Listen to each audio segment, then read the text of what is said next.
Just got my PID temperature controller, thermocoupler calibrated to the system. So the way that they recommend calibrate is either use some ice, get it really cold, set it at 32 degrees Fahrenheit, or if you're in Celsius, set it for 0, and then or the other route is boil water and go off the temperature of what water boils at.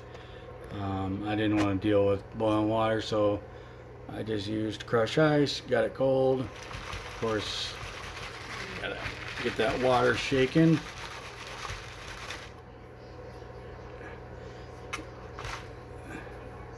Get it down to the actual temperature. Oh, actually got a little bit colder. I'm off just a hair, which is not that big of a deal. I'm using this for a lead pot. My system consists of the K-type thermocoupler, got on and off switch, got the PID controller on the back of the unit. I have a fan, the plug for the lead pot to plug into, which is controlled on and off by the solid state regulator, and my power cord going in. If I were to do this again, I'd probably go with a little bit bigger cabinet. It was kind of a pain in the butt, especially with running a cooling fan on it.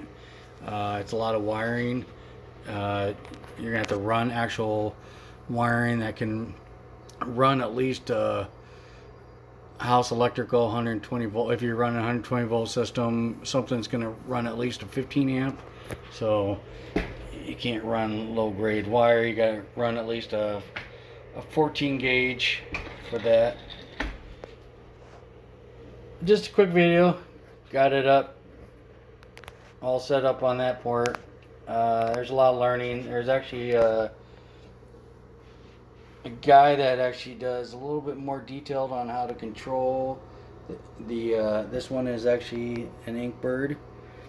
He actually talks about the Inkbird on controlling it. Depending on what PID control you go with is going to depend on how you run the controls. Every company is going to be different, and same with the wiring.